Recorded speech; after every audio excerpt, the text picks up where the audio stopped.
wajalilaayi maskani tuubaabaat misrasmi abijaayi xayri manabaat. noo ngi leen di nuyu bu baax waa Touba ca kanam ni ñu leen ko waxee woon rek ci fexe ba jëlee ndox mi ci mbeddu Touba yi gis ngeen ñu ngi fii tey ci barab bu am solo di 30 bi nga xam ne nii mooy 30 saxaw gi fii nag la ñuy wax déggu saxaw gi dégg la boo xam ne nii bi fi ingénieurs yi ñëwee tàmbale fee jëlee ndox mi jëlee nañ fi lu toll ci téeméeri camion yi ngeen di gis ak ñaar fukk ak juróom te loolu nag yaakaar naa ne mooy li nga xam ne mooy li njëkk ci liggéey bi ñu doog a wàqiwaat ban bi génne ko doog a jëlee nag li nga xam ne mooy cislaay li teg ko ci loolu rek di firnde ne nañu ko waxee woon rek noonu rek la ñu ko defee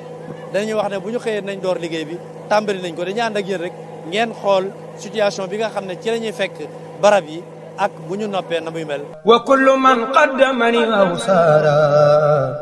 fanajjini waxfid lahu aw saara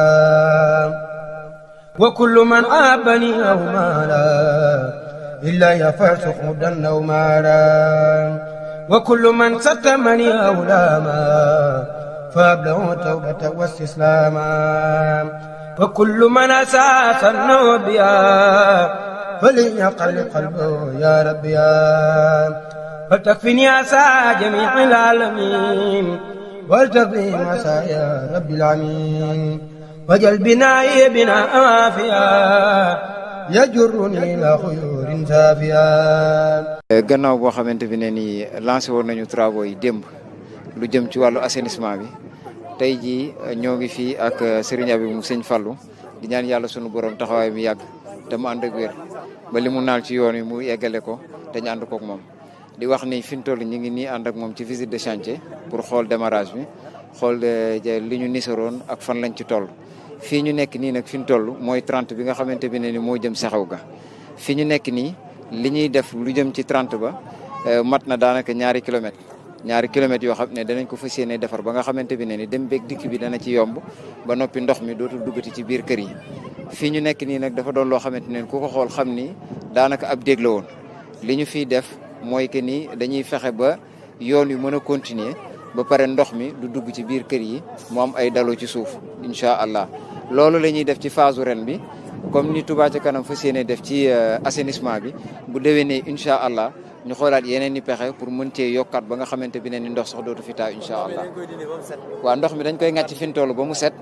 ñuy doog di def loolu ñuy wax curage pour préparer plateforme bi ndax boo dikkee tegaat ci dara day tax ci slide li du doon loo xamante bi ne ni lu baax la suñ ko curé ba pare préparer plateforme bi ci la ñuy doog def ay couche de fondation def ci couche de base daanaka li nga xamante bi ne ni jëlee nañ ko fi ci am ndox mat na 125 camions yoo xamante bi ne ni entre ay 20 mètres cubes la ak ay 15 mètres cubes loolu lañ fi jëleegul ci ndox te ndox mi des na fi. te incha allah bu soobee yàlla balay màggal danañ fexe ba nga xamante bi ne dem beeg dikk bi dana fi yomb bu soobee yàlla. wali yakun rabban waliyan wan nasir wali jami muslimina ya basir wa kasiran xayraati asal baladi ورزقه والتوفيق عنك دين ولتثبتا في جماعة تقيم الصلوات الخمس دأبا يا عكيم ونجنا من سر هذا السمن وسر خيره وكل فتن والتقنا سر النزارى وسر إبليس وكل سجود والجل والدجال في سوداني في زرق والمغرب والبيدان وسر ما في الأرض طرا والسماء من زائر وباطن اختتما يا لطيف يا كريم يا جليل حامل جميعنا بلطفك الجميل وكن لنا كل نجاة وفلاح ووفقنا لصواب وسلام. fii ñu nekk nii ci visite de chantier bi mooy 30 kër ñang bi nga xamante bi ne ni li ko dalee ci tali bi ba ci jumaa ji loolu la ñu fas yéenee defar incha allah ci point yi nga xam ne dañ fi nekk di ko curer pour que ni def fi benn piste boo xamante bi ne ni suñ defee terrassement yi ba kër préparer plateforme bi day am fondation am base ba pare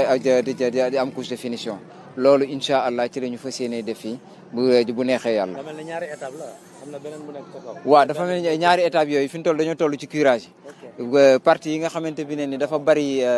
impurité yoo xam ne dañ cee nekk yooyu la ñuy dindi pour que ni traité ko ba pare doog di def ensemble bi ci loolu lañ toll fi ñu toll ci phase boobu. وهب لنا أقصى الذي آتانا وترك ما في لما نهانا حتى يكون كلنا في الركات مقتديا بسنة وسكنات وجل الله مسكني طبابات مثل اسمها بجاي خير من